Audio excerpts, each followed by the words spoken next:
Hello and welcome to And the Runner-Up Is. This week on the show, we're talking the 1935 Best Actress race at the Academy Awards, where Bette Davis won for her performance in Dangerous. But why did she beat fellow nominees Elisabeth Bergner, Claudette Colbert, Katharine Hepburn, Miriam Hopkins, and Merle Oberon? We'll explore all this and more on today's episode of And the Runner-Up Is.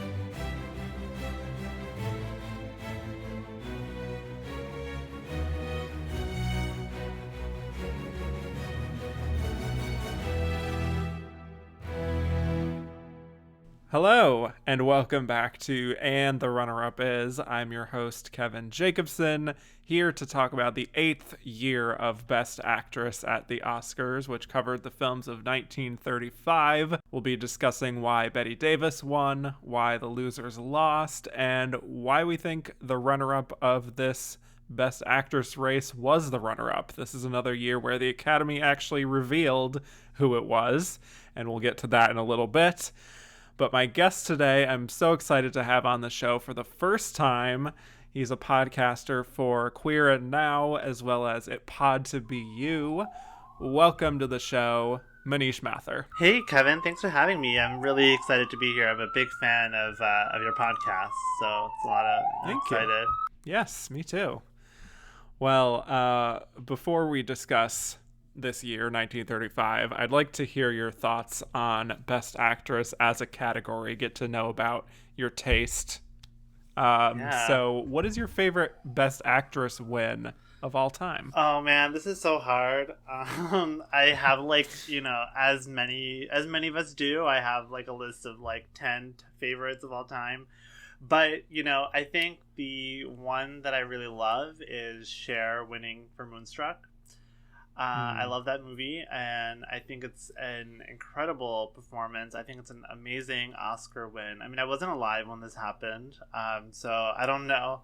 I don't know what the race was like back then, but I know she had a lot of competition from, Glenn Close and Holly Hunter. But, I think that, and, those performances are iconic and classic and will go down. But I think Cher, it's such a, lived in romantic comedy performance. She's doing a lot. She's really so radiant, even when she's asked to be, frumpy, 38-year-old woman. She still has this incandescence to her. And she's very funny, and it's a lovely comedic performance. It's a lovely dramatic performance. She carries that movie. It's one of my favorite movies of all time, but I could not imagine it with another actress. So I think Cher is probably my favorite, or at least right now. Yeah, if you ask me tomorrow, right I'll now. give you a different answer. Yeah, but that is a very, very good win. I love a movie star performance, and that is definitely absolutely one of the prime examples. Yeah. My other question, on the flip side, what is your most heartbreaking loss in Best Actress? One of those moments where you were just totally flabbergasted that a Best Actress nominee that maybe you were rooting for, or maybe someone from the past before you were born, did not end up winning. I'm going to go all the way back to April 2021. Ooh, wow. Just because I was on the Viola Davis train for months for Ma Rainey's Black Bottom, and I was positive that she was going to pull through. I don't know, why I was so convinced of this. I was like, Carey Mulligan, she's too young. I feel like the Academy's been trending older in Best Actress lately. I was convinced. I knew it was going to happen. And I just was like, Frances McDormand, she's got so many. She's got a million Oscars. I don't think it's going to happen. I just was like, she'll get the Oscar for her Best Picture. That'll be that. And I was just like, I don't know, maybe I was being naive or foolish. I wasn't reading the signs on the wall or the tea leaves, but I was just shocked, and I was mad. And I don't get mad about the Oscars just because I'm like, you know, the Oscars are the Oscars. I enjoy them for being the mess and the chaos that they are. But I was just like, okay, this white woman's getting her 4th Oscar, and Viola Davis only has 1, and for a performance that I thought was quite brilliant and quite exciting. And I was also mad because Frances McDormand also won in the 2018 year over like 4 nominees, so I thought all should have won instead of her, like Meryl Streep, Sally Hawkins, Saoirse Ronan, and Margot Robbie. I thought they were all should have won instead of Frances McDormand. But that year, you know, that was a coronation year, so I forgave it because we all knew it was happening at that point. But yeah, I think that was the only time. I think that's one of the few times where I was just like staring at the screen like in shock. Because I think Best Picture had just been announced or something like that. So I was like, right. It was. I mean, the crazy mix up of the orders. I was also like, yeah. Well, when they did that, I was like, oh, maybe they're saving Best Actress for like one last category because it's a really hot race, you know. And that was a very exciting race. This past year, you can make a case for any one of those nominees winning, and I had chosen Viola Davis, but I hope that wasn't too controversial. But no, I don't think so. Yeah, I think that's one time where I was just like, heartbroken and angry, and I was like, oh, Little Miss Inclusion Rider is getting her 4th Oscar instead of Viola Davis. The shade. I know. I don't hate Frances McDormand. She's a brilliant actress, but you know, she's been up there a million times. And I think it makes things even a little worse. I think the fact that she doesn't really even care that much about this, and yet they just keep giving them to her anyway. That actually works for a woman. I feel like that's a male thing. Yeah, you know. That's right. But I guess good for her for breaking that glass ceiling. Basically, her and Katharine Hepburn are just in a league of their own, apparently. But yeah, that's very good. I was also backing Viola Davis. That's who I also thought was going to win. So I think we were in the same boat with that one. Yeah. I was pretty surprised that she didn't end up taking it because it did make a lot of sense. The stars seemed to be aligning, at least in my mind, that she would win this, playing a real person. You know, really transforming, and she has so much respect in the industry. And you're right that it does trend older these days, Best Actress. So it made sense, but yeah, here we are.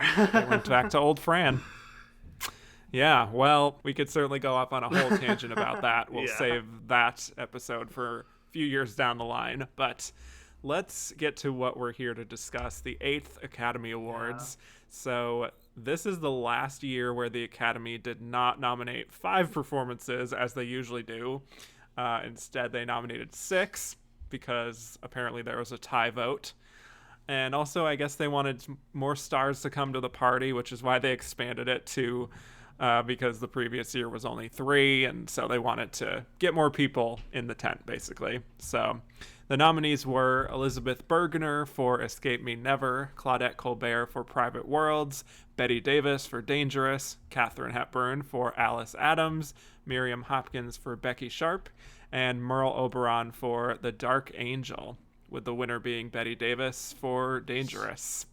So, Manish, just looking at these performances as a whole, what are your general thoughts on these performances that the Academy nominated? I mean, I thought they were all good performances. Like, I can see why they were nominated. Or I don't. Maybe good is kind of a weird word, but I think they all seem to be very Oscar friendly, even for 90 plus years ago. I feel like these performances are all very not talked about these days, which is funny because these are all famous actresses. I mean, Elisabeth Bergner I'm not familiar with at all, but everyone else I had seen many films of each one of these. Obviously, Katharine Hepburn and Bette Davis and Claudette Colbert are extremely famous even now, but even like Miriam Hopkins, Merle Oberon, like these are like name actors, but these performances are all just like, I think it says a lot that I think I had a little trouble finding these movies. And the copies I was able to see were not the greatest, because I just feel like no one talks about these movies anymore. And so it was just very, I don't know, it just felt very strange. It felt like these movies felt really just random and had not much impact. But one thing I found really interesting is how there's almost there's barely any overlap between Best Actress and Outstanding Production, I guess. Alice Adams being the only one. And I'm like, oh wow, the lack of overlap between Best Actress and Best Picture started way back when. Yep. How funny is that? Tale as old as time. Right. So I thought that was interesting. But yeah, I mean, it's not, I was kind of hoping that I would be watching these and be like, wow, these are all like, you know, undersung masterpieces, or, you know, like underrated movies from these famous actresses. But I thought they were all good. I thought these movies were all interesting. Some of them well done, some of them really great to watch. But overall, I'm just kind of a trombone effect, I guess. Yeah. So I have to be honest, this is a lackluster group for me. I'm not exactly enthusiastic about most of these performances. Kind of perplexed that this is the lineup we ended up with, to be honest. Yeah. I'd mentioned a few episodes ago that the Academy was trending more towards respected actresses, the theater-trained actresses in this category. And in this case, I think it's sort of swing back around in some regard to the bigger stars and the box office draws. Obviously, you have the legends like the Bette Davis and Katharine Hepburn, like, you know, Claudette Colbert, Miriam Hopkins were certainly drawing people into the theater. Merle Oberon was on the rise, and, you know, Elisabeth Bergner being a little more unknown, but certainly more of that theater-trained type of actress. It's sort of an odd group that they ended up with, and I have to say it's important to note that we're fully in the production code now, that era, which means the parts for women are about to become a lot more chaste and less dangerous on the whole, pun intended, Bette Davis. There are obvious exceptions, but, you know, something I picked up on with this lineup is, you know, at least half of these nominees are co-leads of their films, which is not necessarily a bad thing in and of itself, but I think it speaks a little bit to how the kinds of juicy roles for women in Hollywood are changing.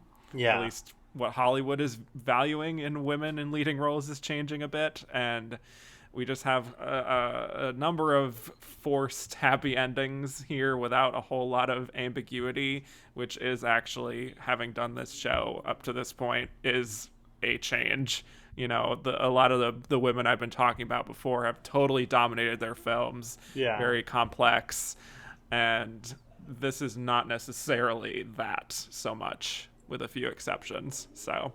Yeah, I mean, it's kind of funny. I kind of have maybe a somewhat hot take on the Hays Code, in that I think that some of the best directors were able to get around it, and in some ways I think it helped them to become more creative, like someone like a Hitchcock or Ernst Lubitsch or any of those people. I mean, I'm not saying that the Hays Code was good for Hollywood. I mean, it wasn't, and I think a lot of those directors would have done similar work without that code being a pressure. But I think, you know, with these movies kind of made by mostly, you know, directors that aren't that famous, I'm like, you're totally right. It's very chaste, a lot of happy endings that don't really click for me. A lot of they don't feel earned. They don't feel earned. A lot of roles are just kind of like, you know, weeping girlfriends or, yeah. So it's just. And, like, a lot of, like, a movie that had a lot of potential, like Dangerous or Becky Sharp, I just felt a little watered down. Yeah, pretty much. Well, we'll get into more of that when we talk about these performances individually. Yeah. As I said in the intro, the Academy did reveal who came in second place here, and also third place, for that matter. And this was after the winners were announced. And just to be upfront, the runner-up was revealed to be Katharine Hepburn for Alice Adams, so we will explore why that was a little later on. But going in alphabetical order here with the nominees, let's get to actually the person who was revealed to be in third place, Elisabeth Bergner for Escape Me Never. So Elisabeth Bergner, she was a European actress. She was born in the Austro-Hungarian Empire. She worked in Berlin and Paris and London. She was a stage actress from a pretty early age, and one of the roles that she played on the stage was actually Escape Me Never. So she came along with the film adaptation here, and she'd been in some films dating back to 1924, but not a whole lot of notable ones. This is certainly a big breakthrough for her, and one of the films, if not the film that she's remembered most for. Not really a big Hollywood star by any means, but she was still a hardworking actress. And I was actually reading about this. I don't know if you read into her biography at all, but she was involved in the political movement of the time in terms of getting people out of Nazi Germany. And she sent money to get out her fellow actors and children who were in Nazi Germany, and was very active in that effort, to the extent that the Nazi Party actually banned all of her films. Oh, wow. So, yeah, a very noteworthy person here that I feel like doesn't get talked about much in film history. Yeah. I'm sure you saw this as well, but apparently she was the inspiration for All About Eve. Yes. We could talk about that, because that's also a wild story. Yeah. Yeah, if you know it, you can just go ahead. Yeah, I mean, I just know what I read on Wikipedia, but I mean, I don't know. I'm not even sure how quote unquote true this is. I mean, it seems like, from what I read, it seemed like a little bit of a hearsay, because it was written in someone else's obituary that Bergner told her about, the person whose obituary it was. But apparently what happened is that Bergner told Mary Orr, who was a writer, about an experience where she took she kind of took in this young woman who stood outside theater for days on end, like an All About Eve, and gave her a job, and that young woman tried to take over Bergner's career and her life, and that story became the inspiration for The Wisdom of Eve, which was then made into play, and then that was made into the film All About Eve. So, and apparently this was happening in the 1940s, when Bergner was making The Two Mrs. Carroll. I think she was in the stage production of that movie. So, yeah, kind of crazy. I guess that's a nice little, full circle thing, because she loses her Oscar to Bette Davis, who then plays in All About Eve and loses the Oscar. That's true. So it's, it's interesting. I mean, I didn't know that until I read that in her Wikipedia page. So yeah, me neither. It's kind of wild. Really fascinating. Yeah. So I guess you could say we have Elisabeth Bergner to thank for this incredible Best Picture winning film, All About Eve. One of the best Picture winners. In yeah. my opinion. Yeah, absolutely. But her movie this year is my least favorite. So. Yeah. Okay. Well, let's get to it. Escape Me Never. So she plays Gemma Jones, who is a very high-spirited woman involved with a guy named Sebastian, and then there's also this woman Fenella, who is dating Sebastian's brother, but Fenella ends up falling for Sebastian, and he falls in love with her in return. But eventually Gemma and Sebastian have a baby together, and they get married, and he's very involved with his work as a composer and doesn't really pay much attention to his family, and is also going off and having an affair with Fenella, which obviously causes tension. Hijinks ensue. So, I don't think the film has been restored, and the only copy I could find online is in pretty rough shape. But what did you make of this performance in this film? Honestly, I mean, I saw this movie on YouTube. I mean, I don't know if that's gauche to say, but no, so I was we're pretty upfront about that. The print was extremely hard to watch, and so I was just could not. I feel like I could barely understand what was happening just because the print and the sound was pretty odd. Like your description of it, I'm like, oh, right. Like those things I guess happened, but I feel like I missed it. Yeah, I had to write that down to remember that in full. And I mean, it's kind of too bad because this, like when I was kind of reading over the plot summary online after, I was like, this would actually be kind of a fun movie. I feel like I'm sure it was very successful on stage because it feels like a play. And I was like, I could see this being kind of a cutesy, romantic comedy or like a, more like romantic dramedy or something like that. A lot of just kind of back and forths and all that.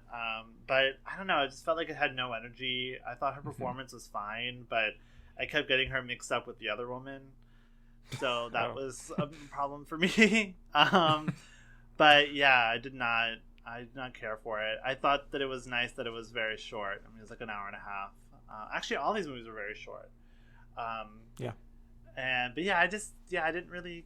I feel like I didn't connect to it. I'm not really sure why she was Oscar nominated. Like, I was thinking maybe she was like, was she like overdue at the time? Like, was she that respected as an actor?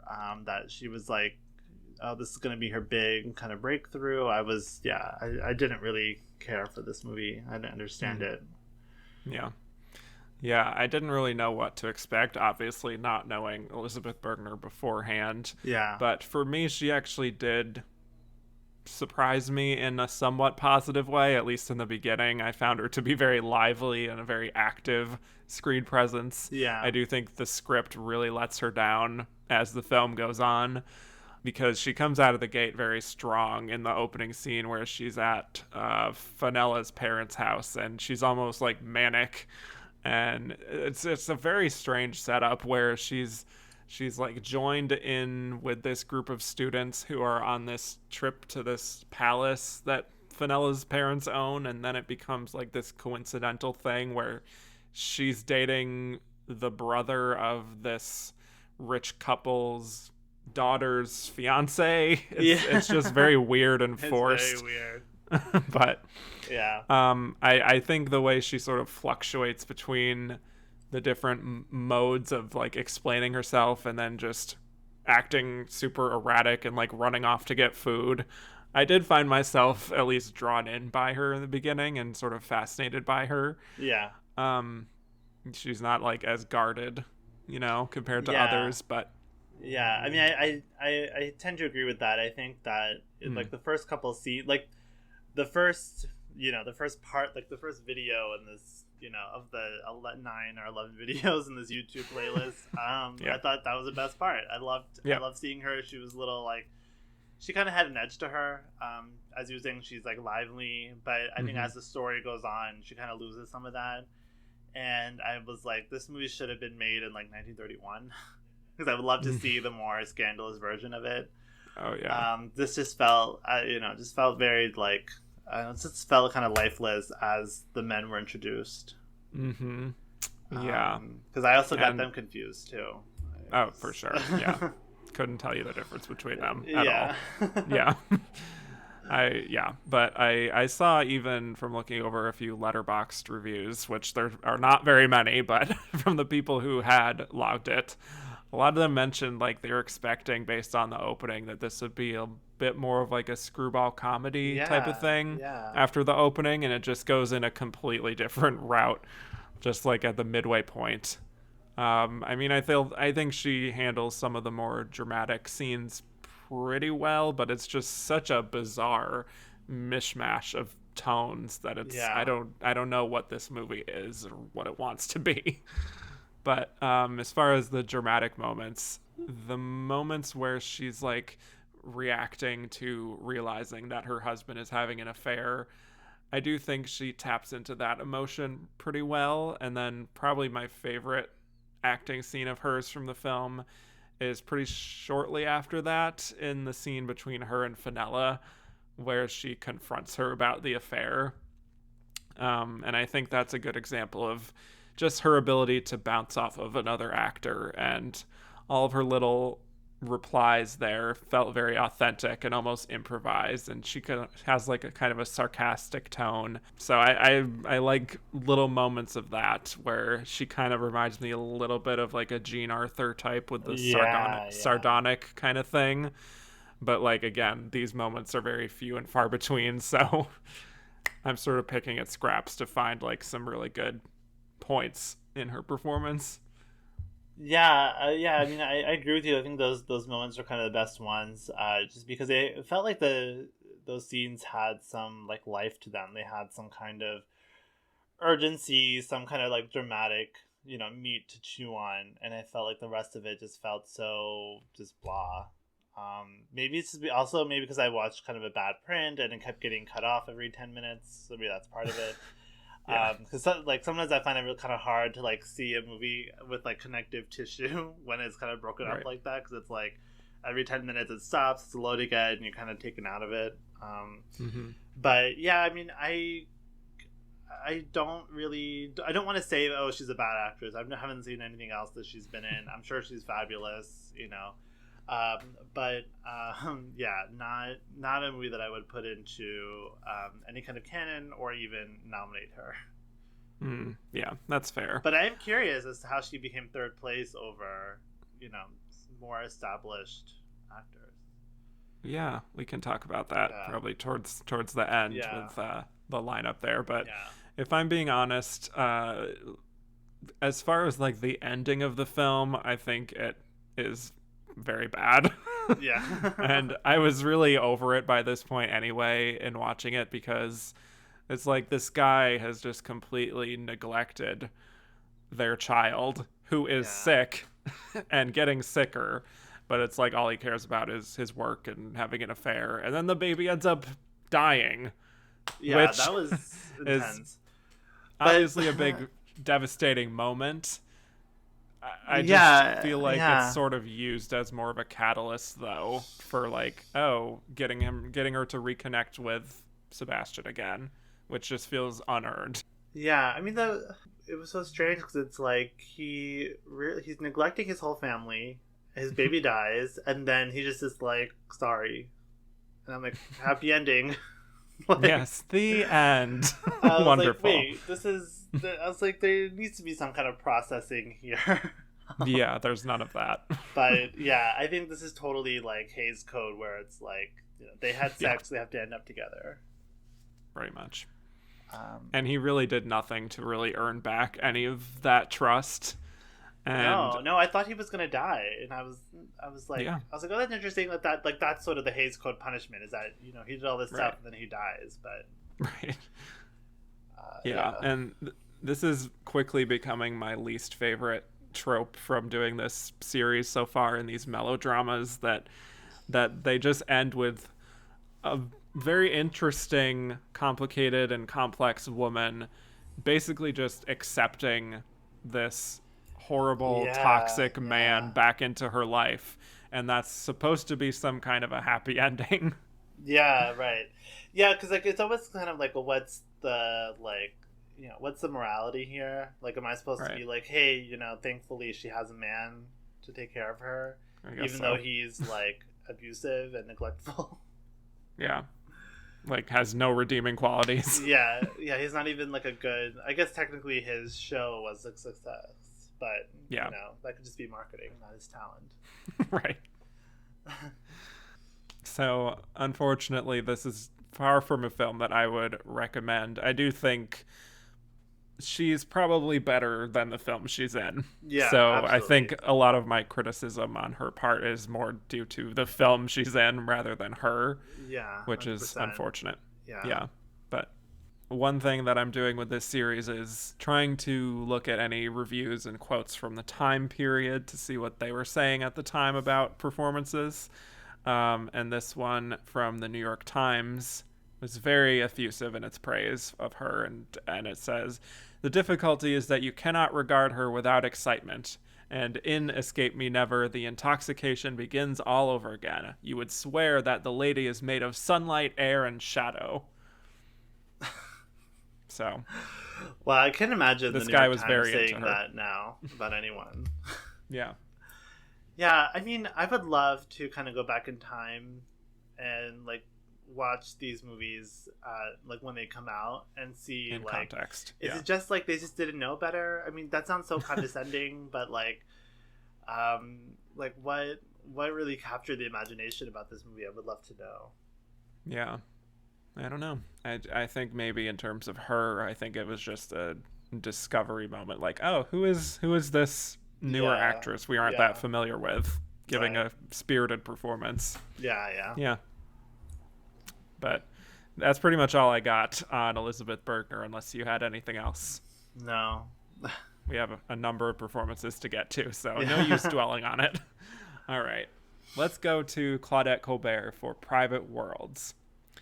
So here we have last year's winner, Claudette Colbert, already back with another nomination, following in the footsteps of Norma Shearer and Marie Dressler, people who were nominated the very next year after they won. And we talked about her versatility on the last episode. She won for It Happened One Night, which was a romantic comedy. And here we have her playing a very different kind of role as a doctor at a mental institution. So she's playing Dr. Jane Everest. I love that name. It's a great name. Who is partnered with Joel McCrea as a fellow doctor, and they operate very well together. But then the whole dynamic is basically disrupted when there's a new supervisor that's hired on, played by Charles Boyer. And he does not approve of women as doctors and tries to split them up. And the film is basically, I guess, sort of thematically, it's about the relationships between men and women and also private worlds. There's like this profound quote at the beginning, but essentially Joel McCrea's wife seems to be jealous of him spending so much time with Claudette Colbert, but then there's also, Joel McCrea is actually cheating on her with Charles Boyer's sister, who comes to the hospital at one point. So a real twisted web. It almost feels like a precursor to like a soap opera, like a General Hospital. Yeah. Gets pretty melodramatic by the end. So what did you think of Private Worlds and what Claudette Colbert brought to the film? So I have to admit, I kind of like this movie. Partially, well, majority of that is because this cast is pretty incredible. Claudette Colbert, Charles Boyer, of course, Joel McCrea, my girl Joan Bennett. And so the four of them, and like I like Gregory LaCava as well as a filmmaker. So I think I enjoyed this movie, especially as it got soapier, because then it just got like really into it, and I was just like, I mean, I guess I watched this right after watching Escape Me Never, so I think like that movie was so dull, and this movie had like, twists and turns. It had that really crazy sequence when the sister is having her breakdown, and I think that it was like kind of fun to watch. I mean, I don't want to claim that it's a ahead of its time treatise on mental health. I'm sure that it's very dated and I hate to use the P word, but problematic. But watching it with a sort of mind of it being, I feel like it was more about like these doctors and like their personal relationships than I don't think it was trying to say anything to, well, maybe it was, but I feel like its effect was that it was trying to be more about like the doctors and these like ideological clashes and conservative versus liberal or modern, I guess. So I enjoyed that, and I really liked Claudette Colbert. I mean, you were right about her versatility. Seeing her go from It Happened One Night to this movie. This movie is so grounded. I think her performance is really grounded and mature and introspective, versus It Happened One Night, which is very screwball, very funny, very like she's very brash and abrasive and kind of kooky at times, and the fast-paced dialogue. And so here, seeing her like really tone it down and offer something really more grounded, it was I thought it was really great, and I think she really elevated this movie for me. I think if it had been someone else that I didn't really admire as much, I don't think I would like this movie. But just like seeing her on screen in this kind of role, I was kind of this is I'm vibing with this. I'm into it. I can, I can enjoy it for for it being a 80-minute mental hospital melodrama from 1935. How about you? Yeah. Well, I love Claudette Colbert in general, but especially in It Happened One Night. Sure. Obviously, it's iconic work. I think Yeah. easily one of the best wins of this era. Yeah. I definitely enjoy her as an actress. I have to be honest, I thought this was really forgettable, though. Yeah. I don't think it's a bad performance by any means, and I don't even think it's like a fair performance.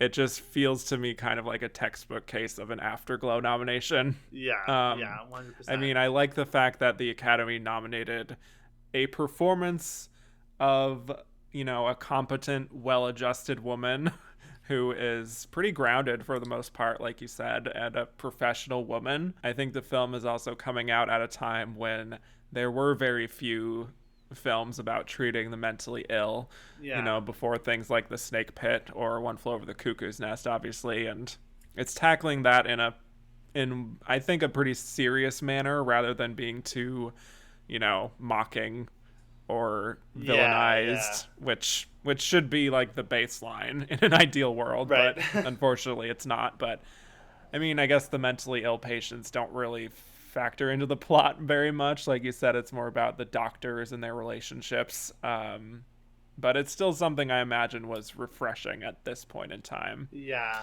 I'm realizing I think I have a soft spot for mental hospital movies from this era, like Spellbound and The Cobweb. That's I don't true. know, for some reason I just find them to be so interesting. There was one that I saw on the Criterion Channel, David and Emily, or David and Lisa, something like that. Oh, yeah. And I guess, I don't know, I find it kind of like kitschy, but also like they thought they were doing something really groundbreaking, which they were, right. But now kind of reads as like a little off kilter.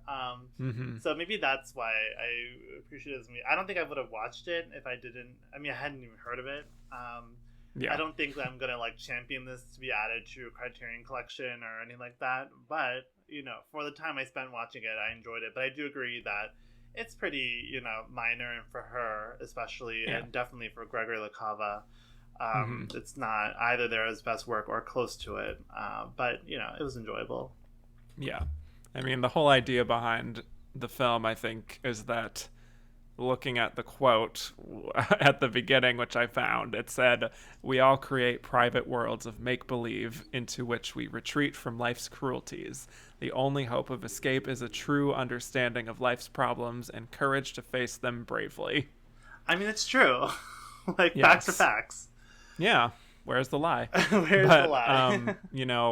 For Jane, she's talking about like this ex-lover that she had and how he is kind of haunting her at this point, and she keeps this stuffed bunny with her as this reminder of him. And I feel like by the end, when she ends up falling in love with the Charles Boyer character and she drops the stuffed bunny in this very symbolic, metaphorical way, I mean, it's nice that she's able to move on, but I feel like the film is trying to say that she isn't able to find happiness again until she lets herself love this man who also happens to be a raging misogynist. Right. I mean, I know he gets better by the end and like I can fix him, but like but, it's still kind of a rocky foundation to try to create a relationship out of.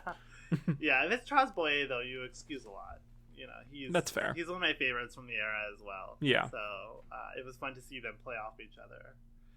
But I guess this was like back then when like it could just be kind of this like cute battle of the sexes and not like horrible ideology that you should stay away from. It's weird to see like it play out very casually. Whereas like now, if we had a misogynist doctor character, it would be like, okay, mister, like you're toxic. Yes. Really what this film was missing is a scene where she calls him out on his toxic masculinity. I would have loved to see it. Yeah. But also, like, at the same time, she is presented as a modern woman. She seems to be getting a lot of satisfaction out of her work. And it seems like it turns out what she really needed all along was to get into a relationship with her boss. Yeah. And I don't even think the film does a good enough job of really establishing why she would be attracted to him in the first place. No. I don't think he's bringing a lot to the table as a person. Right. And if that is what the film is leading towards, I do think maybe with Claudette and Charles Boyer, there's not a whole lot of chemistry, at least for me. Right. That they don't really communicate that much beyond being like, oh, this is a professional working relationship. I was almost, I hate to say it, but I was like almost blindsided that was the conclusion of this film. Yeah, I definitely, I didn't know it was going to turn into a romance. And it was not a welcome surprise, but not an unwelcome surprise. Yeah. But as far as her, I mean, she really does have a sensibility that works in this context of her being a caregiver and someone who really just cares about the well-being of her patients. I think all those scenes where she's, very patiently talking with one of the patients who's like having some kind of episode, those are all very good scenes for her because she just has this really warm, really expressive face, that you can sort of understand why these patients are responding so positively to her because she really is taking the time to just take care of them. And I think, at least for that part, I think I really bought into her as this person. Yeah. I think a scene that I really like that is similar where I was kind of like, hey, I think a really mature, well-adjusted woman is when she's talking to Joan Bennett early in the movie and kind of reassuring her that she and Joel McCrea aren't having an affair or that they're just friends and they respect each other as colleagues. And I was like, it's just nice to have like two women kind of talk about something that's very uncomfortable, very awkward, and just kind of be like, hey, and I think she's like, I love you more than I love him or something like that. And I was like, oh yeah, this is like a woman who is like showing emotional intelligence and being mature and kind of doing something that's like reassuring. So like, again, it kind of shows to her like caring and helpful and kind of empathetic character. So I appreciated that little moment. Mm-hmm. I also just enjoy the handful of scenes we get of her and the matron at the hospital, who she has like a kind of rivalry with, I guess. Yeah. Just because you can just tell from her very knowing looks that she just hates dealing with this woman. And all of her like weird internalized misogyny, this matron character, about how like women shouldn't be doctors. But yeah, I think in general, Claudette, she does a very good job in the role to be very believable. But for me, I guess it's just when I'm thinking about outstanding achievements in acting, I don't necessarily think this is one of them. Yeah. But I'm perfectly fine with it. I wouldn't necessarily take it away. It's just like, oh, she's here again, and that's nice. Right. That's pretty much all I got. Yeah. As far as reviews from Variety, a very positive one, it said, Colbert's performance is among her tops. She manifests her usual restraint and intelligently gets across the spirit of her own little private world, that of nurturing a romance with a shadow of the past, a boy who lost his life in the war. So, yeah, I mean, even right after it happened one night, the praise continued for Claudette Colbert, which is nice to see. Yeah. That's pretty much all I have. Anything else before we move on? No. Yeah. All right. Fair enough. All right. Well, let's get to a big one here. Katharine Hepburn for Alice Adams. So this is Hepburn's second nomination, coming pretty quickly after her first nomination and win a few years prior for Morning Glory. She was in a good enough position after her Oscar win to have somewhat of a say on the set, which included having a voice in picking out the director of the film, which is George Stevens. Having said that, she also had a bit of a lull after Morning Glory and Little Women, where she wasn't as popular with some of her other films, but Alice Adams was seen as a return to form. And it's funny to even say that when it's only 2 years we're talking about, but You Well, know, she did a even lot the of biggest, movies in that time. right, like even the biggest stars made so many films in this era that, Yeah. you know, that kind of perception can happen when it's so much material there. But Catherine here, she plays, naturally, Alice Adams, who is a young woman who is in a bit of a lower class family, but she has these big social ambitions. She really puts herself out there. She wants to have a higher social status than her family has, and that naturally extends to some embarrassment on her part about her family. And she ends up meeting a guy named Arthur Russell, played by Fred McMurray, who is in a higher class, and they fall in love. He wants to go over to her place, but she's embarrassed, and she basically coaxes her family into pretending to be higher class than they are when he goes over there for dinner, with some very awkward results. So, number one, Manish, how do you feel about Katharine Hepburn, the icon, the legend, the moment? I love Katharine Hepburn a lot. I've seen a lot of her movies. I've read through, I mean, I can't say I read her biography. I read through a Wikipedia page, and I think she's a fascinating woman.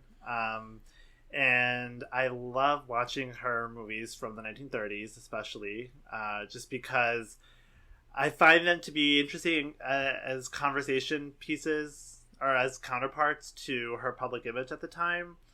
And her upbringing. If I'm remembering correctly, she's kind of from like a blue blood family, very rich, very like sophisticated, and I think her perception, or the perception of her, was that she was kind of stuck up, and of course, you know, very famous for being kind of like kind of an anti-Hollywood starlet, in that like she wasn't very feminine in the traditional sense. She kind of spoke her mind a lot, very liberal. So I think people were kind of just like, okay, we're just sick of you, and thought that she was very haughty. And I feel like a lot of her best movies are the ones where she is like taken down a peg, like the Philadelphia Story. But I think that like rather than that being kind of like icky and gross, I feel like she, in some ways, I feel like she encouraged those roles. Like she wanted to take those roles, and she liked having that be her on-screen persona, and I think it probably helped her maintain her stardom for, you know, decades. And I was thinking, like, with Alice Adams being kind of a comeback movie, I was like, I'm sure here she is, where like the, you know, the sort of in-joke of the movie is that here you have this like very patrician, blue blood, you know, rich girl acting as a poor woman who's getting, you know, humiliated a little, and kind of being forced to be or pretending to be something she's not, and so it's kind of this little, I don't know, turnaround, I guess.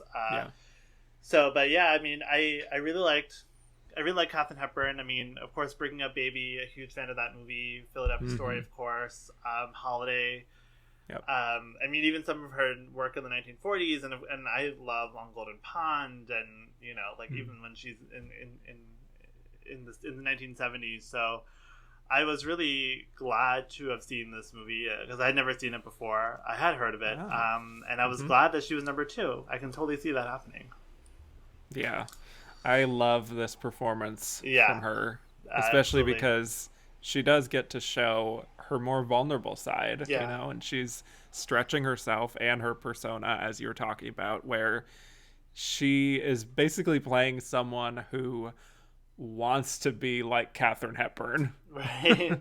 in its own way, like someone of Katharine Hepburn's status, someone who goes to the big parties and meets interesting people and has interesting conversations and has this family that she can sort of boast about and be proud about. Yeah. And even though Katharine Hepburn is an actress who some people accuse of playing herself in a lot of her films, this feels like she really is stretching and tapping into her more vulnerable side, and I really responded to that.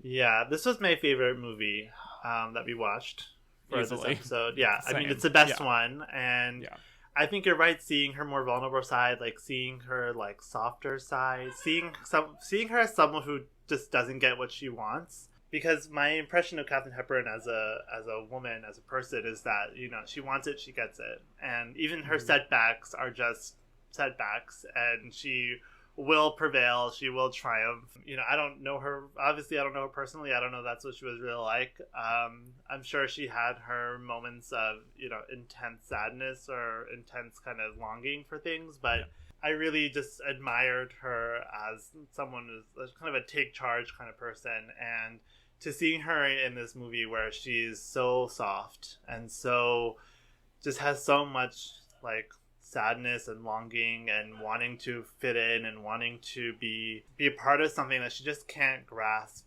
and but also someone who's very proactive, you know, and someone who's like, hey, I'm gonna put on this little show for this guy that I like because I want to woo him, you know, like she's still in the active role. And I think unlike a lot of these performances that we've seen for this Oscar year, she's very much in the driver's seat of her movie. I mean, she's a title character. Oh, yeah.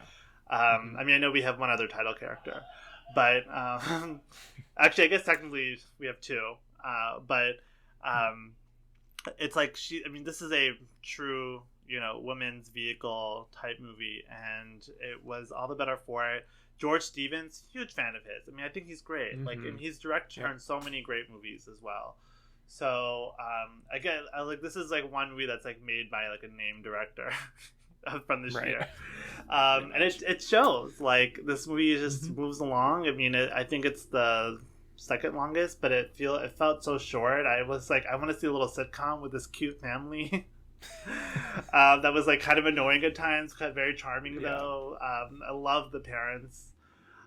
Because also like their marriage felt real, you know, like they didn't have one of those like old Hollywood kind of cutesy marriages. Like they had real problems and they did not know how to solve them, and that was really refreshing as well. Absolutely, yes, totally co-sign all of that. And you know, I had mentioned on the Morning Glory episode how her more vulnerable moments there weren't necessarily my favorite or weren't as well utilized in that film. And here I actually did find those moments to be her strong points in her performance. I think she taps into that insecurity really well, especially when she's in these group settings and just trying her best to be confident and just truly doing too much, like talking too much, forcing herself into these situations, even though she doesn't really belong. Yeah. And it's such an interesting dimension to her persona where like normally all of those little eccentricities would be very charming and winning and everyone would surround her and she'd be the center of attention. But, you know, here she's still trying to charm people and put herself out there, but it's mostly falling flat. Like she's not really charming anyone outside of Fred McMurray. And I think that allows her to not necessarily coast on some of that natural charm she has. And I think it gives her the opportunity to give a more nuanced and softer performance, like you said. Can we talk about that opening ball sequence? I could not watch it. I was like, same girl, same. Because it was We've all been there. I was just like going to a party when you don't really know that many people, or the people you want to hang out with aren't talking to you. So you have to look like you're not devastated and you're not lonely and weird, but you're feeling lonely, you're feeling weird. And I was just like, I could not watch it, Kevin. I was like, this is so real. I was like, this is like what it's like. A horror movie. It was exactly. It was like the pool party sequence in 8th grade. That's what really came to mind. Where I'm just like, I this is so viscerally relevant even to this day. And just like her performance was just so heartbreaking and funny though. When she kept sitting down next to that old woman and being like, she's trying to pretend that she wants to be there and that she's a part of this conversation that these old women are having when they don't even recognize her or they don't even acknowledge that she's there. And she's like, oh my God. And then of course the one guy that wants to dance with her is the guy she doesn't want. I mean, hello, we've all been there too. Like, oh my God, it was so funny, but so I couldn't bear it. Yeah, it's really tough, but she is perfection in that scene. Yeah. Oh my God. Yeah. But some of my favorite moments in the film are when it's like she seems to be getting a good rhythm when she's like fitting in and she's impressing Russell. Yeah. But then there's something that goes wrong. And there's this really delicate mix of emotions that she shows where she's like visibly upset or she's Yeah. anxious or nervous and just trying to keep it all together. Like obviously the big dinner set piece at the end is emblematic of all this, and Yeah. she's like commenting on how hot the meal is and how they shouldn't have such a heavy meal, and there's like that feeling of shame that Yeah. she is showing. Yeah. You Yeah. know, like there's this one line that I wrote down that is really pretty revealing of her insecurities, where she says, "You can run on home as soon as you like. That's what you're dying to do, Oh isn't it?" yeah, yeah. I mean, noted that too. Yeah. Because again, it's this like emotional intelligence that she's has. Because I mean, he's being a gracious guest, but he's also like not contributing to the conversation at all either. So I'm like, of course Right. she would think that he doesn't want to be there. He probably doesn't want to be there, but he's like too nice and too like charmed by her, I guess, to do anything. But I'm like, buddy, help a girl out. Yeah. Yeah. I Yeah. mean, also, it's interesting because this is a character even that could be unlikable Yeah. because, she's pretentious and she's constantly putting her own family down and just totally acting in her own self-interest. But again, she manages to tap into that insecurity of the character to the extent that you just understand her. Yeah, and, You and know? also I think her parents understand her. At least her mom Yeah. does. So it kind of helps to soften those blows because I think they Yeah. all just want the best for each other and for her. So like they're not resentful of her. They understand why she feels the way she feels, and so the audience can kind of get there too and not think too low of her because it feels like I mean her brother is kind of a jerk, but it feels like everyone else in her family and in her life just loves her so much that there's a lot of room for us to love her as well, even when she does things that we don't maybe agree with or approve of. Yeah. Actually, I wanted to mention that too, with her brother. There's this added element of a little bit of a racist undertone happening, Yeah.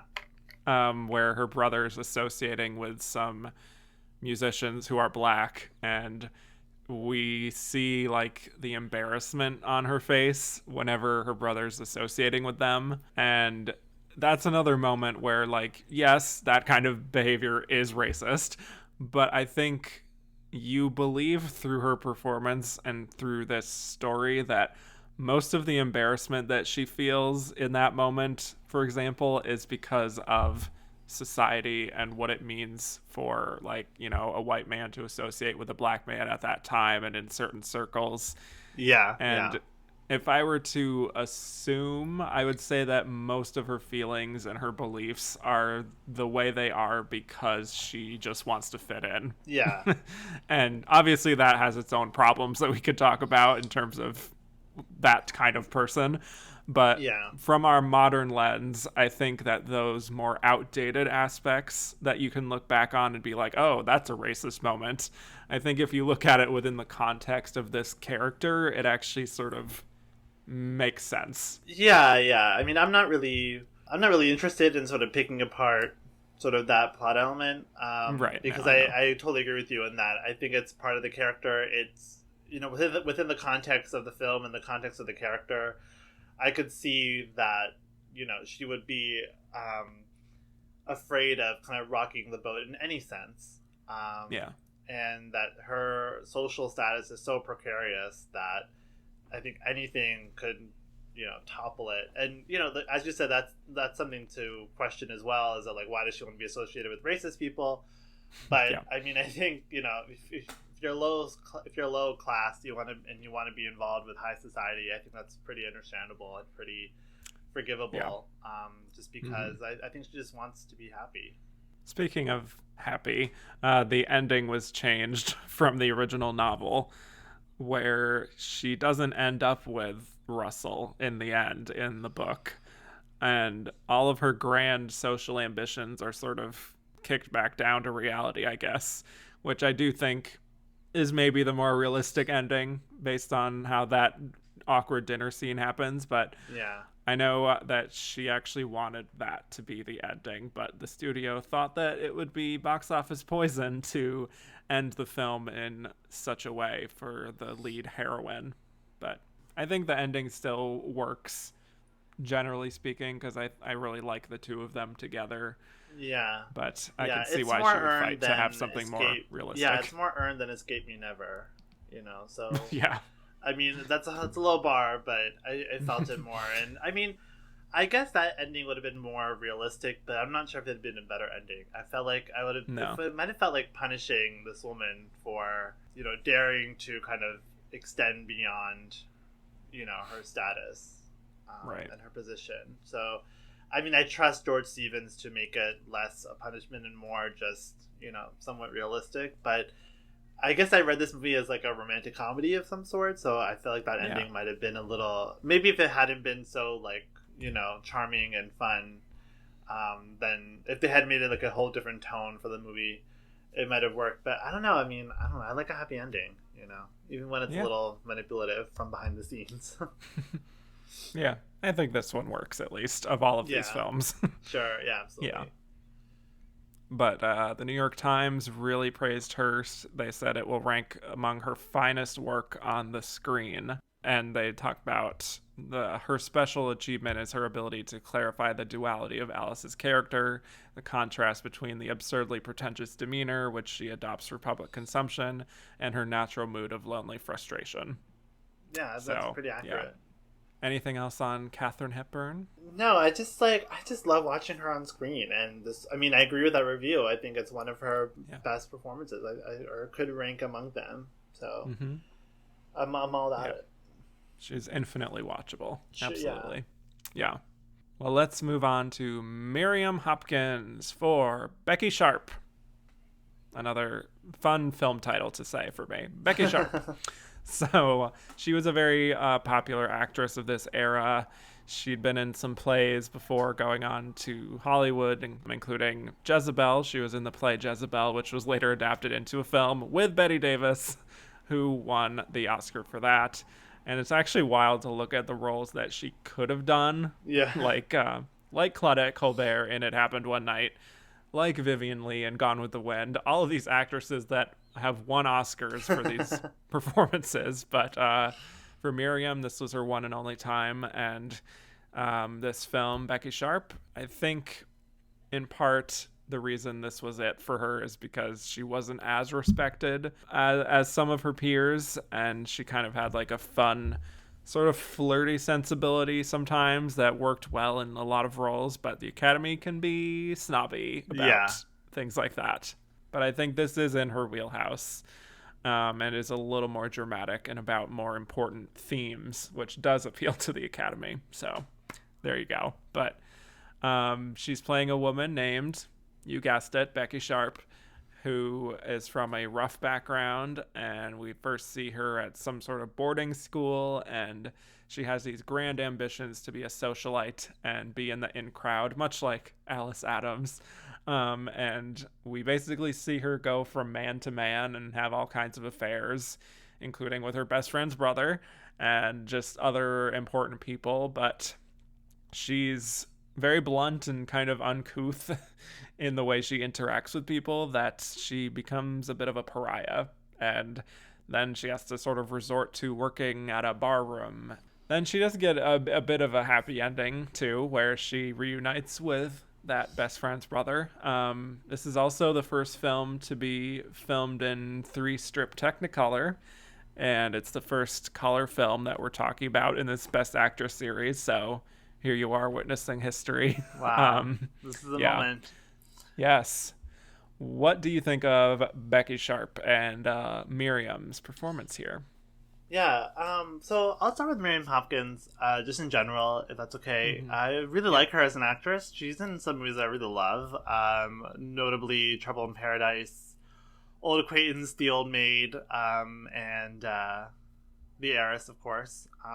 So and she's in Carrie, which I do like, but I don't really remember her in, because I haven't seen that in a long time. But so I do like Miriam Hopkins a lot, and I had seen Vanity Fair, which was Reese Witherspoon in this role, directed by Mira Nair a few months ago. And so when I put this movie on and I was like, I could see Miriam Hopkins play this role that Reese Witherspoon played.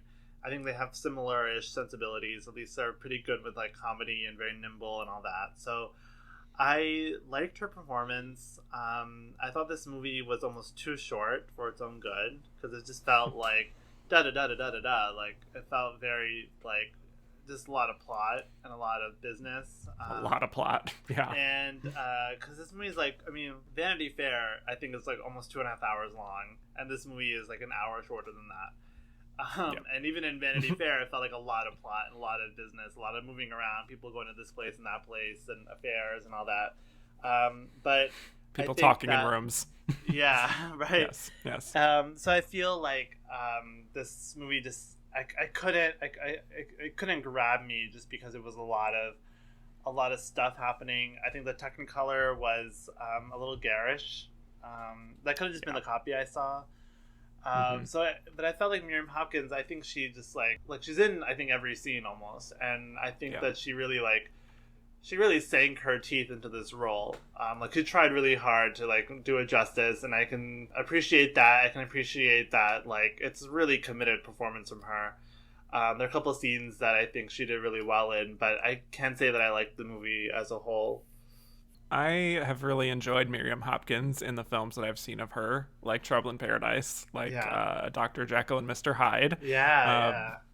I think this is a role that really suits her well, which is, high-spirited woman with a lot of ambition and very plucky. She certainly revels in some of the selfishness that her character shows here, and that does make this performance very enjoyable to watch, especially among this group of more dramatic performances or just like straightforward performances that give me no emotion. So it's a performance and a role that I like for a while I'm watching it, but then I have to admit that a lot of that initial goodwill sort of dissipated a little bit somewhere around the middle because there's not a whole lot of variation here, you know?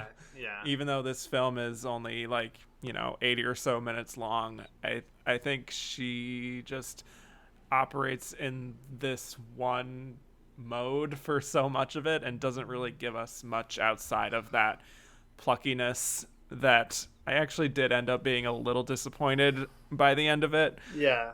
And especially because this is a woman who has gone from rags to riches, who has all these different experiences and, reaches that humbling moment towards the end. And I think the problem is, as we were saying, the story just rushes through so much plot and so many moments, but also doesn't really give her too much vulnerability or subtlety to show in those more lower moments for her character. Yeah. Like, even when there's a scene where she gets caught with another lover and she's, pleading with her husband that it's not what it looks like, it just doesn't really land for me because it's so overacted and so on the same frequency of what we've seen from her before.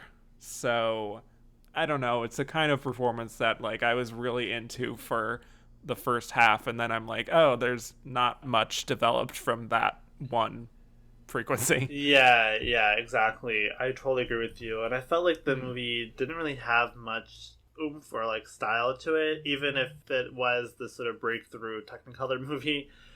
It just felt like I don't know if they knew how to use the colors right. Yeah. So it looked kind of that's ugly. pretty distracting. Yeah. I mean, again, maybe it could just been the print. If it had been carefully restored, maybe it might look a little better. But it just felt odd. Yeah, I do like some elements of her performance. Her face is very expressive, especially in those earlier scenes. It's just fun to sort of watch her get one over on people. She makes a big first impression where she's leaving the school and throwing the book as she goes out the door. Or when she's really manipulating her friend's brother to propose to her and being oh, well, I suppose I'll have to find employment, and just really laying it on thick. Or when she's trying to win the approval of the family of this more upper class guy and just really milking their emotions, and then she goes and listens to the door and sort of eavesdropping on them. I like all those little schemy moments But I mean, again, like, I wish this movie had been made, like, 3 years earlier. You know, because to see the pre-code version of this would have been very exciting. Yeah, especially with all the different men that she ends up with. Right. Yeah. There's a one quote. This is sort of like a not even related, but just exemplifies my favorite aspect of the performance, where the war is starting to happen and they've just had this big party, but suddenly there's these bombs that are going off and everyone's left the building basically, and she's just outside, and she says, in an hour they'll be dying for their country. Well, I'm dying for my breakfast. That's pretty good. Like, that's a good line. Yeah, not a bad line. Yeah, I like those little elements. And then the ending, where she, I think, kind of proves that she truly hasn't changed very much, is another fun scene where she just like swindles the guy out of his money so that she can pay the landlord, when it's really just so she can have the money to run away with her friend's brother. But again, it's kind of so interchangeable from the first scene that I get to the end and I feel like it should feel different after everything she's been through. Yeah. But I don't know. Maybe she should play it like a little more worn down, but it's just a little one note for me, unfortunately. I like the one note sometimes. I enjoy that one note. Yeah. But it's still one note.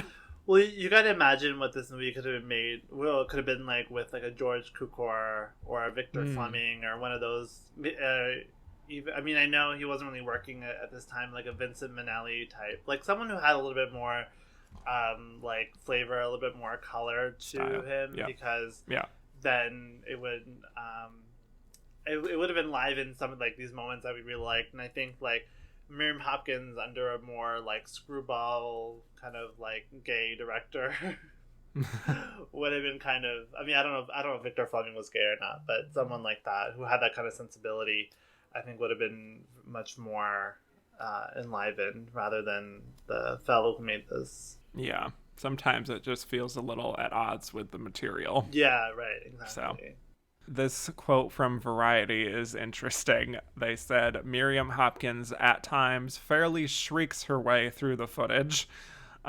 She's basically handicapped by a negative characterization. As the calculating Becky, her role of a temptress is neither lurid nor winsome. It's a wishy-washy compromise of a gayman who annexes a sextet of masculine conquests with the character not sufficiently definite to impress her as a great siren. Go off. Okay. Wow. That's an intense review. A divisive performance, I suppose. Yeah.